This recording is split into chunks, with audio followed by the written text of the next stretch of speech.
Hi you guys, it's Rhiannon here, and I am here to do your full supermoon in Virgo readings. We are going to do these a little bit differently this time. Rather than going by your astrological sign, we will be going by your life path number. This will be for life path number 3, the communicator. If you're not sure what your life path number is, it's super easy to figure it out. Just Google it, get on Pinterest. There's plenty of posts to show you how to do it. And what we will be focusing on are some decks that are going to help us figure out what it is that needs to be healed during this full supermoon. So to do that, we're going to be using the Past Life Oracle, the Archetype cards by Carolyn Miss, Sacred Geometry Activations, and the Akashic Tarot. So full moons are a perfect time to do healing. And this is going to help us kind of just figure out where it is that the healing needs to be taking place. So we're going to be starting out with the Archetype by Carolyn Miss. For life path number 3, what does life path, ooh, that flipped. What does life path number 3 need to know? The rescuer. So in addition to being the communicator, you guys like to rescue people. You like to look for people that need help. That's not necessarily a bad thing. And then also we have the hedonist. So you like to have a good time, and that means you like to find people that like to have a good time. And then you like to try to tell them that that's wrong and that they need to be fixed. So let's look at both of these cards, starting with the rescuer, okay? So we're going to start with the shadow attributes, because that's what wants to be healed during this time, okay? And once we heal it, we can move it into the light attribute. So the shadow attribute of a rescuer is they assume that the rescued will reciprocate, meaning that they'll give back to you. And they keep the rescued one needy. So you need the person that you're with to stay in a position where they need to be rescued, or else you don't know what to do with yourself. If the person or people that you were trying to rescue actually got better, you wouldn't really know what to do with yourself, because you're not able to see any other like value to yourself other than helping other people. It's kind of a martyr mentality. But you're also a hedonist, and hedonists like to enjoy life. They like to enjoy their physical body, which includes sex, drinking, drugs, perhaps. And the shadow attribute says they pursue pleasure to the detriment of health, indulges at the expense of others. That's the shadow attribute. So these two really go hand in hand, because like I said, they'll seek out people who are addicts a lot of the time. That could be addicted to drugs. That could be addicted to pornography. That could be addicted to gambling. It could be addicted to eating. And then you yourself also have these attributes, but rather than focusing on your own healing, you're always trying to rescue someone else.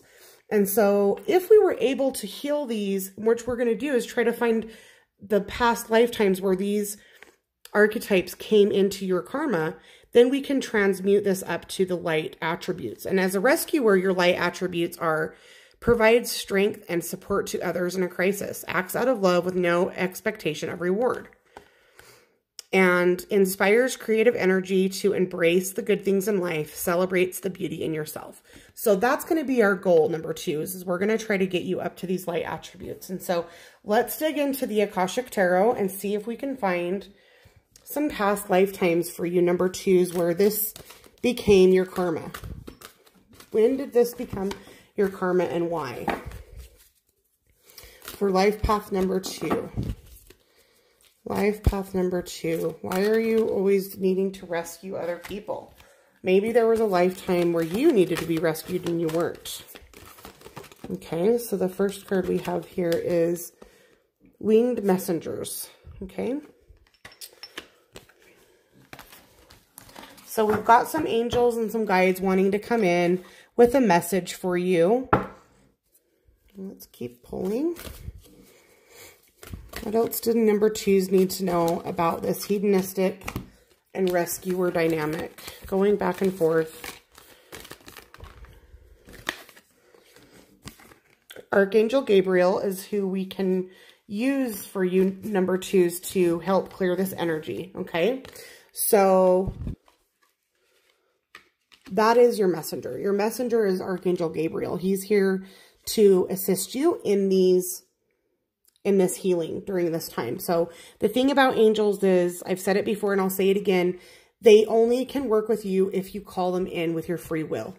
Any guide who's willing to come and step into your life without your asking is not a guide that you want to have helping you, okay? You need to use your free will and call upon Archangel Gabriel to help you with these things, okay? And he has a message for you. So we're actually going to look that message up really quickly. And then we'll get into the past life. So what is that? It's Two of Roses.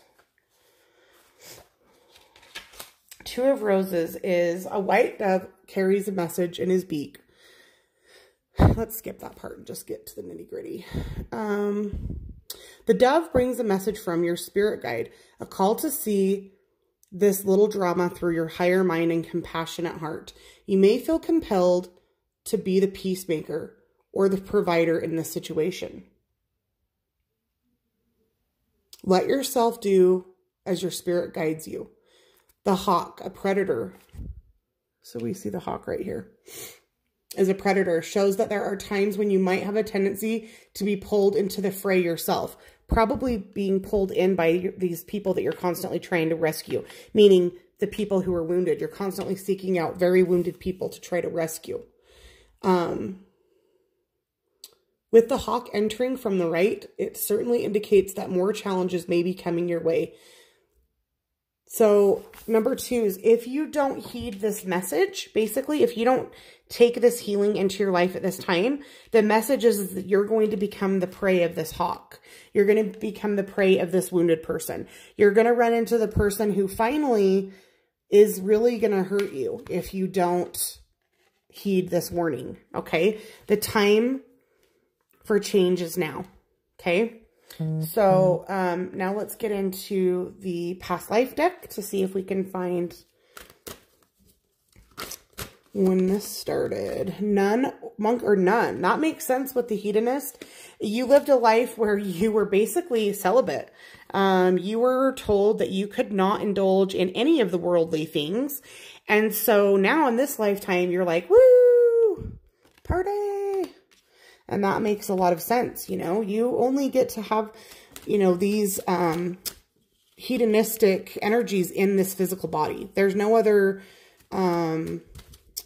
planet or life where we get to indulge in these things of the body. This is the only place we get to have a physical body, okay? You had all these authority figures telling you how to live your life. Everybody told you what to do, how to do it, when to do it.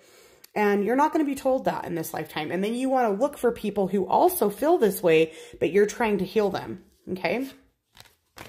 So that makes sense. And now let's look for the healing energy here. Number 2s. There we go. Consciousness. Okay? So you need to raise your consciousness. The frequency of consciousness supports our ability to focus our attention on all the multidimensional aspects that show up so that we can include them in our reality. So in this lifetime, you're supposed to be working on raising your consciousness. And what that means is that you have basically lived a life where you thought you were all spiritual, but you were ignoring your physical body in this life that you had as a monk or a nun, with people telling you what to do. You were told that sex was bad. You were told that feeling your physical body was bad. And that's not true, okay? That's the pendulum swung all the way to the left. And now you've come and you've swung all the way to the right, where you're overindulging and choosing to surround yourself with people that also overindulge. But where we need you to fall is right down the middle. And that's what this is here to do. True consciousness, true awakening is understanding that the physical pleasures of our body are not bad, but we have to do it within balance and a healthy way. Okay, so that's what needs to be healed during this moon. And you're going to be calling upon Archangel Gabriel to help you. And so you literally just need to say either out loud or in your head, "Dear Archangel Gabriel, please help me to see the patterns with myself choosing people that need to be rescued instead of rescuing myself. Please help me to clear and heal the patterns of my hedonist behavior and my overindulgence in X, Y, or Z, whatever it is that your personal addiction is. Are you addicted to food? Is it sex? Is it drugs? Is it a combination? So you call upon Archangel Gabriel and ask him to bring a higher consciousness to you to help clear out any of the karma from this lifetime that you lived under total authority. And then you'll be able to move this shadow energy into the light attributes, which we talked about earlier, which are amazing things to have. You'll be able to inspire creative energy to embrace the good things in life, celebrate the beauty in yourself, and you'll be able to provide strength and support to others in a crisis.